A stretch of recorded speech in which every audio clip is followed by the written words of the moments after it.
السلام عليكم ورحمة الله وبركاته. باش نعملوا اليوم توقعاتنا لمن سيحقق كأس العرب التي اقتربت. كأس العرب تنطلق في 1 ديسمبر 2025 من هذا العام. أيام قليلة على انطلاق كأس العرب، وباش نتوقعوا شكون باش يحققها حسب رأيي الشخصي. قدامنا المجموعات. المجموعة الأولى، يلا نبداو فيصة فيصة دون تضييع وقت. إن شاء الله برشا فيديوهات في القريب العاجل باش نهبطوا فيديو إن شاء الله.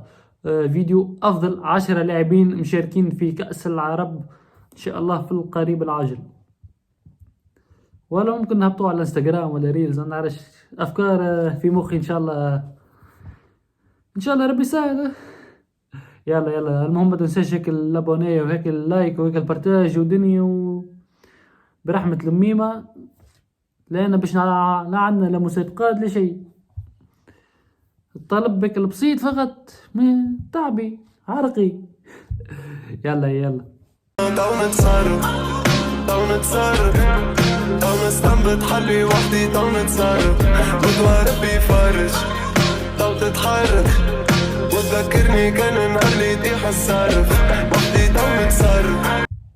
المجموعة المنتخب القطري، المنتخب التونسي، المنتخب السوري، المنتخب الفلسطيني، والمنتخب الليبي. نتوقع سهلة برشا وواضحة برشا شكون باش يترشح في المجموعة الأولى. نتوقع المنتخب التونسي سيترشح الأول والثاني. المنتخب القطري، المنتخب القطري تطور برشا على قبل. خلينا نحكيو شوية باللغة العربية يتفرجوش علينا شوية من مختلف الدول. يلا. لا بعد اذنك ما تتكلمش معايا انا مشهور. ما تتكلم. المنتخب القطري نتوقعه باش يكون الثاني. المنتخب القطري تطور، عنده امكانيات، يملك امكانيات فنيه ممتازه، مدرب ممتاز، ملاعبيه من طراز عالي، ابرزهم اكرم عفيف النجم. يعجبني برشا النجم هكا، يعجبني برشا فنيا، مراوغ سريع، تسديدات صاروخيات مليمتريات. نتوقع الأول المنتخب التونسي والثاني المنتخب القطري، والمنتخب الليبي زاد منتخب قوي عنده ما يقول في روحه، ولكن هكا نتوقع.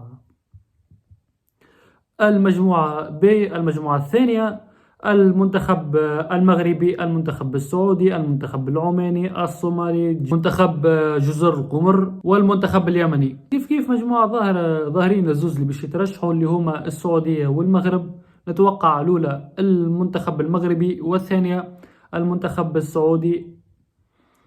سهلة، أسهل مجموعة تقريبا، وأكثر مجموعة واضح شكون باش يترشح منها.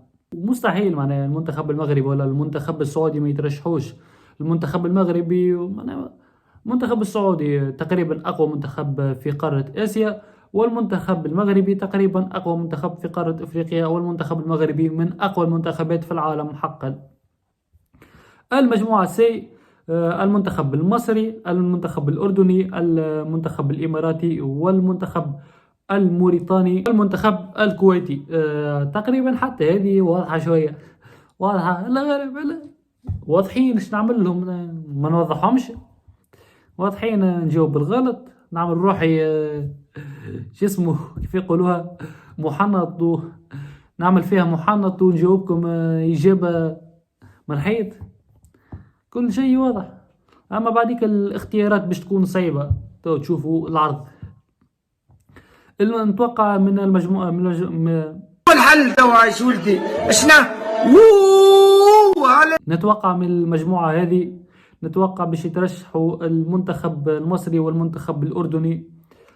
تقريبا المنتخب الأردني نتوقع باش يكون الأول، والمنتخب المصري نتوقع باش يكون الثاني، والمنتخب الأردني يعيش في فترة ممتازة، ترشح لكأس العالم، ونتوقع باش يعمل مفاجأة صغيرة في كأس العالم 2026. المنتخب الأردني منتخب منظم، قوي بدنيا، عندهم روح ممتازة، مدرب أكثر امتياز، إمكانيات فنية للاعبين عالية، وإن شاء الله المنتخب الأردني يواصل في اللي يعمل فيه.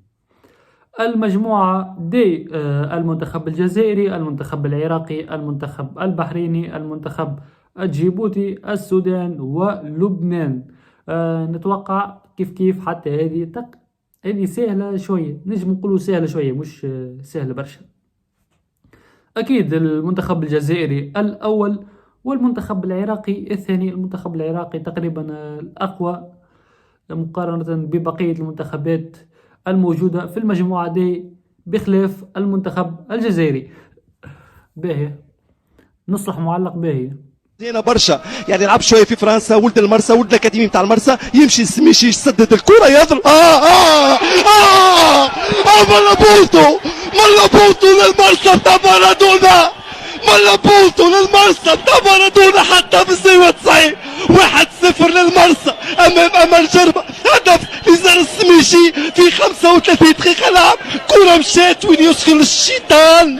يلا ننتقلوا للدور الربع النهائي. يلا نبداو باول مباراة اللي هي باش تكون مباراة تونس والسعودية.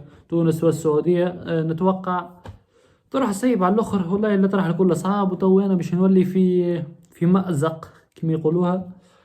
تقريبا المنتخب التونسي والمنتخب السعودي كأسماء كعناصر، المنتخب التونسي نقول لك افضل كمدرب. السعودية عندها اسم اقوى هيرفي رينارد، والمنتخب التونسي عنده سامي طرابلسي، ولكن الاسم ما يهمش، الفائدة ان النتائج والنتائج اللي قدمها سامي طرابلسي نشوفها خير من النتائج اللي قدمها هيرفي رينارد.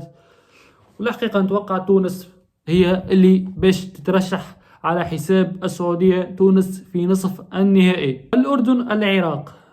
الأردن العراق تقريبا هذه أوضح واحدة من أوضح يعني المباريات في الدور الربع النهائي، اللي هي مباراة الأردن والعراق. نتوقع الأردن باش ترشح.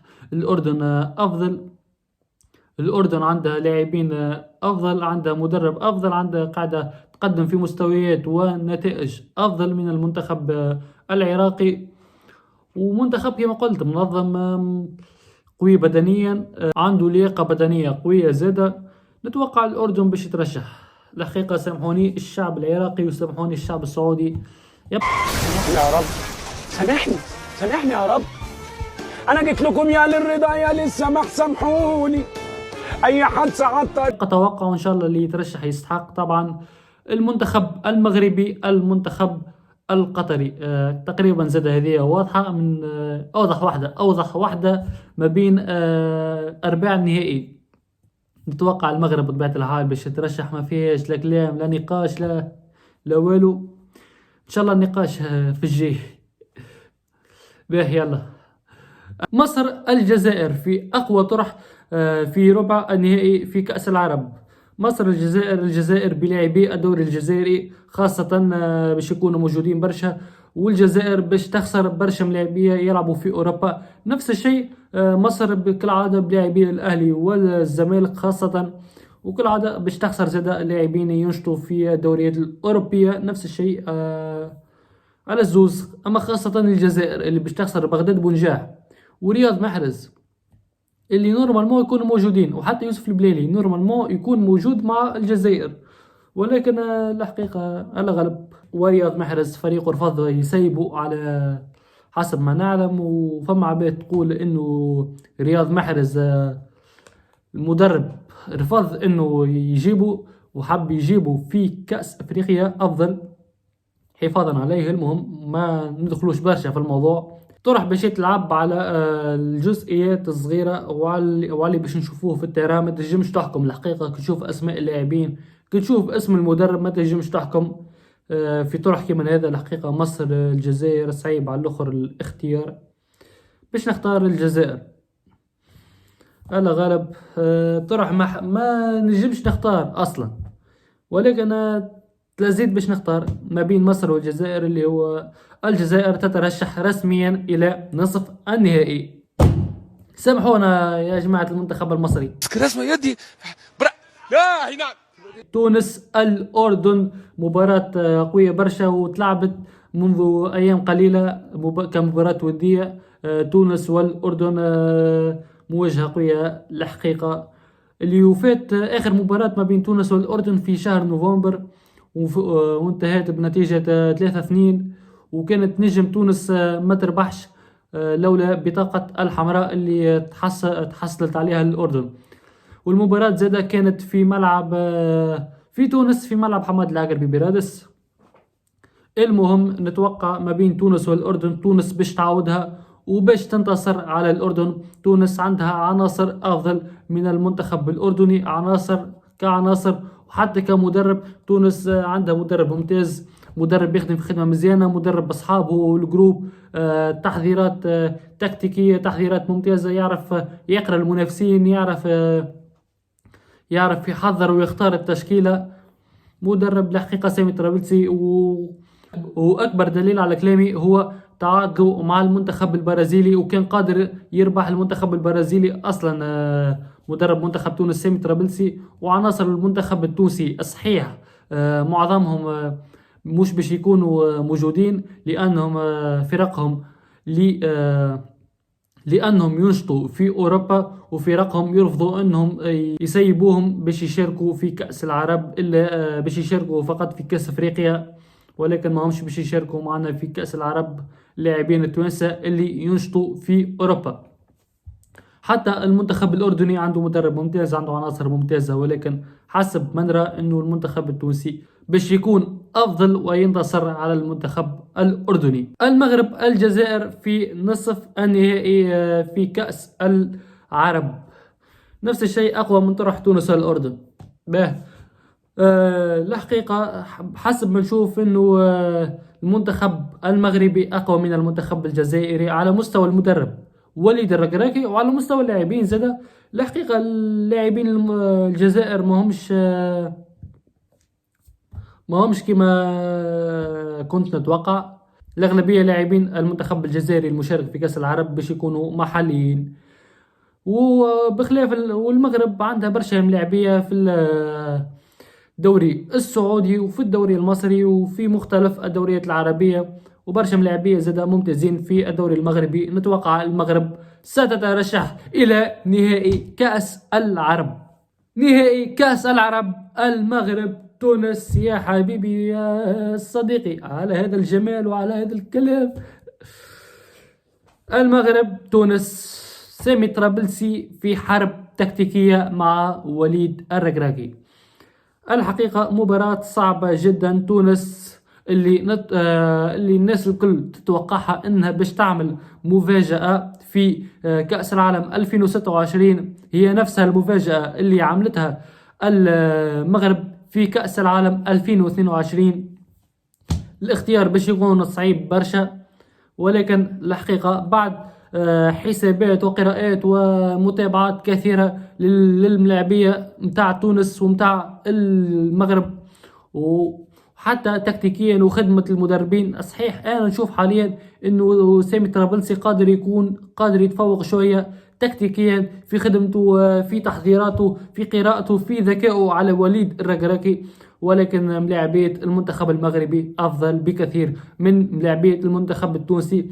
هذا ايش تقول الأوراق، ولكن الترى ما نعرفوش عليه شنو باش يقول لنا. دونك نتوقع المنتخب المغربي بطل الكأس العربية 2025 في قطر. مبروك للمنتخب المغربي على مسؤوليتي. إن شاء الله أنا كتونسي الحقيقة ديما نتمنى تونس إنها تحقق بالطبيعة اللقب، ولكن هذا شنو نتوقعه وهذا الأوراق والحقيقة وشنو صاير. إن شاء الله اللي يحقق البطولة العربية يكون يستحقها لا أكثر. تحياتي كامل الشعوب العربية.